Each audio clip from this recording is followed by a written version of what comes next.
पक्षामध्ये राहून आपण काय कमावलं आणि काय गमावलं ह्या म्हणण्यासाठी मी राजीनामा पक्षाचा आणि पदाचा राजीनामा देत आहे। माझं मनापासून मी ह्या पक्षातनं राजीनामा देऊन माझ्या इतर कार्यात मी सामाजिक कार्यात सहभागी होणार। कोणी पोरगा हातबल झालं आणि रात्री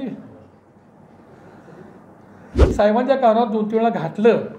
साहेबांनी सुद्धा ते ऐकून घेतलं आणि मुश्रीफांना सांगितलं ह्या पोरग्याचं काहीतरी तेवढं बघा म्हणून सांगितलं। आता पवार साहेबांना वाटलं असेल त्यांना काहीतरी 50,000 40,000 काही तिथेच असेल, परंतु नंतर मी हातबल आलो आणि मला एवढीच परिस्थिती वाईट आली की काय बोलायचं काम नाही। माझा प्रवाह मी रिक्षा ड्रायव्हर होतो त्यावेळा एक माजी महापौर रामभाऊ फाळके मी माझी सुरुवात पोलोदपासून माझी सुरुवात झाली।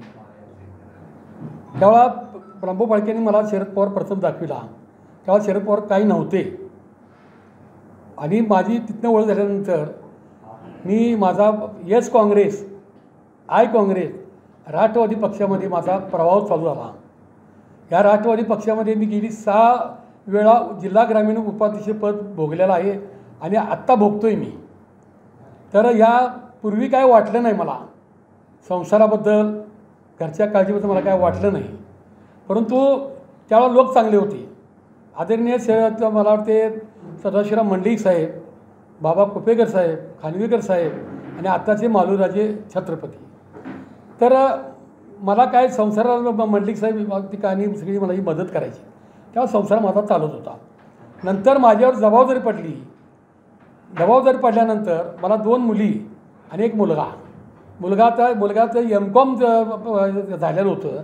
मुलगा मला म्हटला, पप्पा तुम्ही एवढं पक्षामध्ये काम करताय, एवढं करताय, पेपरला TV ला तुम्ही फक्त दिसता, तुमचं पोट भरते का पप्पा, आमची आयुष्य काहीतरी बघा। आणि माझा एकुलता एक मुलगा मी जिल्हा बँकेमध्ये मुश्रीफ साहेबांच्याकडे मी गेलो, त्यांना सांगितलं माझी परिस्थिती वाईट आहे, पोरगं M.Com झाले। मग ते म्हणजे बघूया वगैरे 2-2.5 महिन्यानंतर त्याला कॉन्ट्रॅक्ट पद्धतीनं जिल्हा परिषद नोकरी लागल्यानंतर त्याचा पगार 4-4 महिने 5-5 महिने व्हायला तयार नाही। मग ती पोरगा हातबल झालं। पप्पा म्हटलं काय पगार व्हायला दे, काही नाही। मी काही कागदला जायचा, मुश्रीफ साहेबांना सांगायचा, मग 2 महिन्याचा पगार मिळायचा आणि अशी परिस्थिती माझी जरा डेंजर होत चालली। मग त्याची मला कायमची नोकरी नाही, माझं घरचं काय होणार, माझं वय होईत चाललेलं आहे, त्यातच माझी आई गेली। पप्पा मी काय करू, कोणी पोरगा हातबल झालं आणि रात्री 1:30-2 वाजता पोरगा आलं भाईनं आणि तिने गळफास लावून घेतला। जे मी प्रेत जाळत होतो, मी बऱ्याच लोकांचा अपघात झाल्यानंतर प्रेत न्यायचा, स्मशान मी जाळायचा। माझ्या पोरग्याची आत्महत्या केल्यानंतर मी गळून पडलो, तर मी स्वतःला सावरलं। ते पोरग्याला मी माझं पोरगं एकूण गेलं हे मला वाईट वाटते। पक्षामध्ये मी उग्र आंदोलन केली, माझे केसेस पण घेतल्या मी, तर मला वाटत नव्हतं असं पुढं काहीतरी होईल असं होतं। ह्या नेते मंडळीने माझ्यावर अगदी कानाडोळा पूर्ण केला, कानाडोळा तरी मी ते हरलो नाही, काही नाही। तर आता पुढचं दिवस कसा आहे काय आहेत आणि पक्षामध्ये राहून आपण काय कमावलं आणि काय गमावलं ह्या म्हणण्यासाठी मी राजीनामा पक्षाचा आणि पदाचा राजीनामा देत आहे। परंतु हे करायच्या आधी आदरणीय शरदचंद्रजी पवार साहेबांना एक मानणारा कार्यकर्ता मी साहेबांच्या कानावर 2-3 वेळा घातलं। साहेबांनी सुद्धा ते ऐकून घेतलं आणि मुश्रीफांना सांगितलं ह्या पोरग्याचं काहीतरी तेवढं बघा म्हणून सांगितलं। तिने बघतो म्हणून सांगितलं। आता पवार साहेबांना वाटलं असेल त्यांना काहीतरी 50,000 40,000 काही तिथेच असेल, तर मला 2,000-3,000 रुपये पैसे मला मिळाले नाही। तर ते पैसे का मी घेतलं, ते घर पुढचं चालून दे, पोरग्याचं काय असेल चालून दे, पोरग्याला खर्च जवाचा चालून दे। परंतु नंतर मी हातबल आलो आणि मला एवढीच परिस्थिती वाईट आली की काय बोलायचं काम नाही। कुठल्याही आंदोलन मी कमी पडलेलं नाही।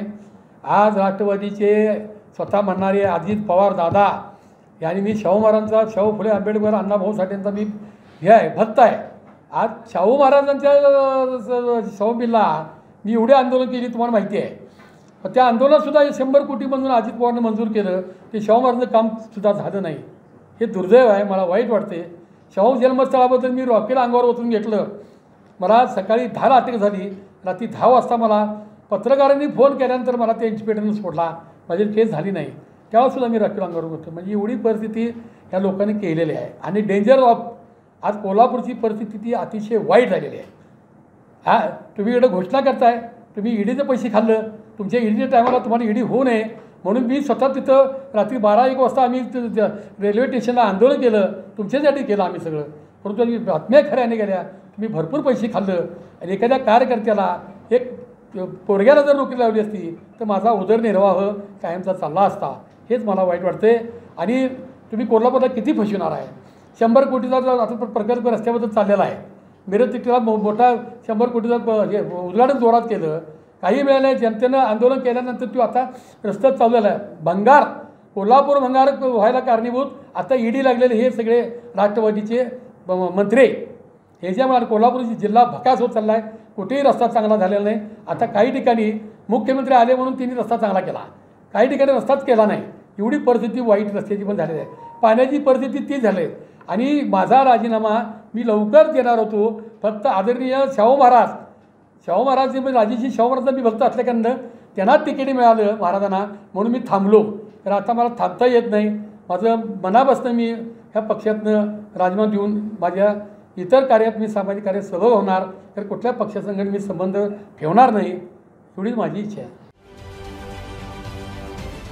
महाराष्ट्रातील सर्व बातम्यांचे विश्वासार्ह व्यासपीठ,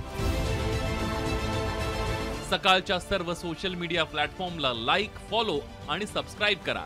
तसंच सर्व नोटिफिकेशनसाठी बेल आयकॉन प्रेस करायला विसरू नका.